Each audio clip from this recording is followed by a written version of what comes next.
Na arquibancada, cantamos contra os rivais. Dentro de campo, somos adversários. No dia a dia, zoamos os amigos. Mas para salvar vidas, Jogamos no mesmo time. Seja um doador de medula. Sangue é vida. Tem alguém precisando da sua ajuda hoje? Dia 19 e 20 de julho, contamos com vocês. Nunca será só futebol.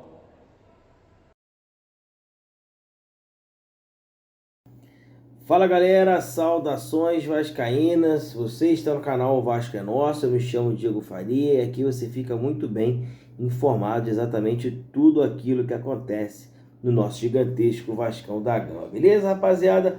Reforçando aí o convite que a galera fez aqui, né, no vídeo ao lado aqui que eu passei para vocês. Hoje, né, vai ter o início lá, a campanha de doação de sangue e de medula óssea, né, que vai acontecer no Hospital de Emergência aqui em Resende, né, 19 e 20 de julho, né, no dia 19 das 9 às 17 horas, né, no dia 20 das 9 às 13 horas. No vídeo anterior eu falei errado a hora, mas repetindo para vocês aqui, o correto é no dia 19 de 9 às 17 e no dia 20 de 9 às 13. Então você que quer ajudar, que pode ajudar, que se compadeça e ajudar, é só procurar nesses dias e nesse horário que eu falei para vocês, lá no hospital de emergência, lá no meu núcleo, e fazer a sua doação, tanto de sangue quanto de medula óssea aí, que é muito importante para a gente estar aí salvando vidas, né? É muito bacana essas iniciativas e eu acredito que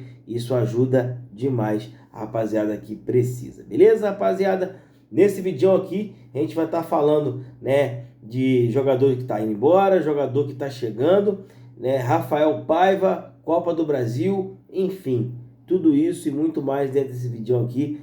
Peço a você deixar aquele likezão que ajuda a gente bastante, se inscreva no canal também para poder ajudar a gente a crescer cada vez mais aqui e também compartilha e comenta. Eu quero saber da sua opinião sobre esses assuntos que a gente vai estar falando nesse vídeo aqui, beleza, rapaziada? Então vamos lá. Começar, galera, pelo Serginho. Serginho está de saída, Serginho está na mira do Criciúma. Já aconteceu algumas sondagens ali entre Criciúma e Vasco e o empresário do jogador. O jogador manifestou a vontade de sair, né, nesse primeiro momento, porque não está sendo utilizado. Agora, com a chegada do Alex Teixeira ainda, acredito que ele vai ser menos utilizado ainda. Então, acredito que, de certa forma, o Serginho vai até fazer bem para ele, porque vai passar a jogar, né, lá no Criciúma, e o Criciúma já tem algumas conversas aí com o Vasco. Quem pode estar chegando, galera, é o zagueiro Mina, né, o zagueiro Mina que avançou nas negociações com o Vasco, né, a vinda do Felipe Coutinho para o Vasco ajudou muito, porque os dois jogaram juntos lá no Barcelona, né, então, apesar do Botafogo ter feito proposta para ele, ele está dando uma preferência para o Vasco juntamente com o Coutinho, né, porque quer alavancar o Vasco aí de alguma forma que o Vasco precise desse zagueiro. Então acho interessante que chegue para poder aumentar o nosso nível aí, né? E assim que a gente tiver mais notícias desse assunto e de todos os outros, claro, a gente traz aqui para vocês. Beleza, galera? Vamos estar falando agora de Rafael Paiva, galera. Rafael Paiva assumiu, né, a bronca depois da passagem relâmpago do Álvaro Pacheco, né, deixou aquela furada aqui pra gente aqui. O Rafael Paiva conseguiu arrumar a casa do Vasco, graças a Deus, e isso tá se mostrando aí a cada dia mais que o Rafael Paiva é competente para estar na frente do Vasco, né? Nos últimos 7 jogos, nas últimas 7 partidas aí do Vasco, ele fez 5 vitórias, um empate e apenas uma derrota, sendo que dessas vitórias, 4 delas seguidas, né, completou, né, na última quarta-feira contra o Atlético Goianiense, que a gente venceu por 1-0. Então, assim, os números do Rafael Paiva estão mostrando aí que são bem vantajosos, né? Só com ele já foram 16 pontos, 5 vitórias, 13 gols marcados, menos 5 gols sofridos, né, do que a gente tinha, 8 gols a mais marcados, né? A gente finaliza mais, né, defende melhor, né? Então, assim, eu acho que a gente tá numa crescente com o Rafael Paiva. Rafael Paiva conseguiu acertar a casa de uma forma que a gente agradece e que continue assim daqui para frente, né, galera? Então, vamos esperar, vamos dar tempo ao tempo. O Pedrinho não quer usar a palavra efetivar, eu também acho correto, até porque o Rafael Paiva é um excelente profissional, né, precisa desse tempo. Ele está tendo um respaldo para ele, então tá tudo certo, né? O Rafael Paiva está conseguindo desempenhar o seu papel tranquilamente, está colocando a galera para poder jogar bola, e isso a gente está sempre acompanhando, tá vendo que o Rafael Paiva deu jeito no Vasco, aí a gente consegue já pensar um pouco mais longe na tabela, um pouco mais alta, né? Falando em tabela, né? O Vasco, nos próximos 5 jogos, o Vasco vai sair para poder pegar o Atlético Mineiro fora, no domingo às 16 horas, né? Jogo provavelmente transmitido pela Globo, eu acredito, né? O Vasco, né, já iniciou a preparação para essa partida, né? Já voltou ao Rio de Janeiro, deve ter aí já os reforços de Alex Teixeira, Souza, Coutinho e Emerson Rodrigues. Esses 4 já devem ir para Minas Gerais para poder participar. Aliás, Souza e Alex Teixeira vão ser apresentados hoje, à 1 da tarde, lá em São Januário, né? E com isso eles já podem, todos eles já estão no bid da CBF, já podem ir para o jogo, já pode estar à disposição do técnico Rafael Paiva. Depois o Vasco vai até o Sul, né? Não se sabe onde vai ser. Ouvi uma história de que vai estar transferido para o estado do Figueirense, Grêmio e Vasco, no dia 28/7, às 16 horas.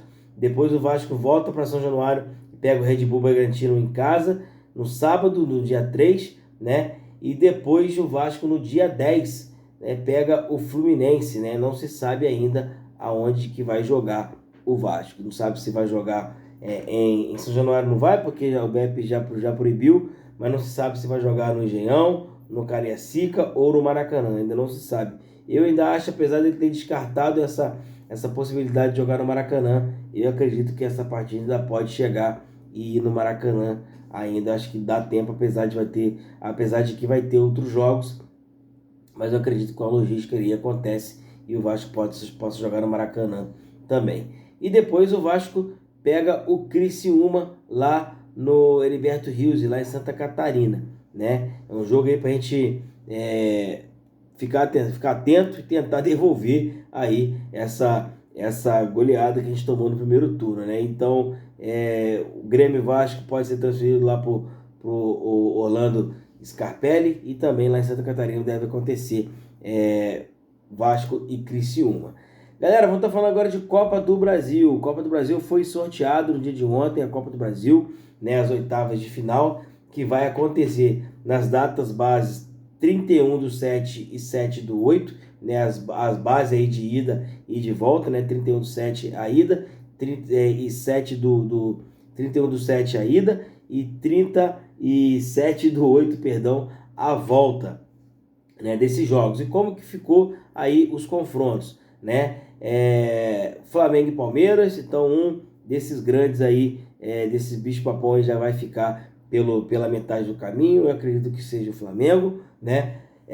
Vasco e Atlético Goianiense, né? O Vasco, aposto eu que vai passar. Você que tem a sua betezinha aí, vai lá e aposta, né? Red Bull Bragantino e Atlético Paranaense, né? Atlético Paranaense e Red Bull Bragantino, na verdade, né?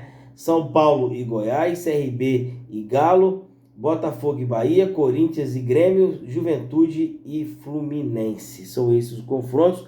O Vasco começa fora, né, começa com o Atlético Goianiense fora de casa e decide em São Januário, né, galera? Agora, já caminhando para o nosso final do vídeo aqui, vou estar passando para vocês, né, o que o Pedrinho falou sobre a polêmica aí que o John Textor do Botafogo acabou metendo os bedeiros aí. O cara não sabe de muita coisa sobre o Vasco e quer palpitar, né? Mas enfim, ele falou que da lisura do processo da SAF aqui do Vasco, que o Vasco deveria ter esperado um pouco mais a 777. Enfim, Pedrinho foi perguntado por isso e cordialmente, né, educadamente, o Pedrinho foi lá e rebateu o Textor e a altura, até porque o Textor não sabe realmente do que aconteceu lá. Eu acredito que ele não fez isso nem por maldade, mas eu acredito que ele poderia ter esperado um pouco mais ou ter ficado quieto mesmo, para não estar gerando esse tipo de polêmica, né? Mas o fato é que o Pedrinho respondeu ele, falou que a 777 quebrou várias questões de contrato, por isso o Vasco entrou no processo de tirar a SAF de lá, e aconteceu. Acho que foi o melhor para o Vasco, porque as coisas estavam muito esquisitas lá na SAF do Vasco, lá em São Januário. Então, assim, as coisas aconteceram de uma forma que Todo vascaíno, obviamente, não esperava, né? E o John Textor aí meteu os bedelhos onde ele não sabe, né? Infelizmente, ele teve essa declaração aí, porém, ele foi lá e se retratou, né? Cara humilde, gente boa, o John Textor, né? Ele falou o seguinte, ele se retratando com essa acusação que ele fez ao Pedrinho, essa acusação entre aspas, tá, gente? Mas ele falando desse comentário que ele fez sobre a SAF do Vasco, ele se retratou com o Pedrinho, vou estar passando para vocês aqui agora. O presidente Pedrinho está 100% correto. Não conheço os fatos do desastre da 777 e tenho certeza de que é uma grande luta lidar com a natureza imprevisível do drama da evolução da 777. Os meus comentários foram certamente um tanto teóricos e eu estava apenas a tentar falar sobre o impacto que essa situação tem percepções globais. Aplaudo os esforços dele para proteger o seu clube e desejo ao Vasco apenas melhores resultados, a não ser que estejamos nos enfrentando, é claro. Disse aí o John Textor, né, no seu Twitter. E, cara, eu acho que é bem por aí mesmo. Ele não sabe do processo. Ele acabou falando ali, até porque ele tem uma SAF, então a preocupação dele é exatamente essa, até porque os resultados lá no Botafogo estão fluindo, então não tem muito o que dizer. O negócio é quando o resultado não fluir, as coisas não começarem a andarem. Mas eu acredito que não vai acontecer isso no Botafogo, até porque o John Textor já tem outros clubes, então ele já tem muito clube para ele poder tomar conta, então ele consegue administrar muito bem os problemas e acaba fazendo muito bem ali as danças da cadeira, vamos dizer assim, ele consegue administrar melhor, né? Já sobre o Vasco, ele que fez proposta para o Vasco não quis, né? Em relação ao Salgado, né? Não quis, porque foi uma coisa que não estava muito dentro da realidade do Vasco ali, né? Na verdade, eu acho que ele não quiseram por outros motivos que eu não vou falar aqui, né? Mas, enfim, o fato é que o John Textor procurou o Vasco quando o Vasco estava com a SAF à venda, não quis, aí por isso que ele foi parar no Botafogo. Tá dando certo no Botafogo, sorte do Botafogo, a não ser quando a gente se encontra, obviamente, né? Mas agora o Vasco está à procura de outra SAF para poder assumir o que a 777 deixou, né? Enfim, esse barulho todo ainda vai durar ainda o resto do ano inteiro, se bobear até um pouco do ano que vem também, mas o fato é que o Pedrinho conseguiu colocar ordem na casa e tá caminhando aí pro Vasco dias melhores aí, se Deus quiser. Beleza, rapaziada? Vou ficando por aqui, peço para vocês mais uma vez deixar o like, se inscrever, ótima sexta-feira e bom final de semana a todos aí. Tamo junto, valeu, saudações vascaínas.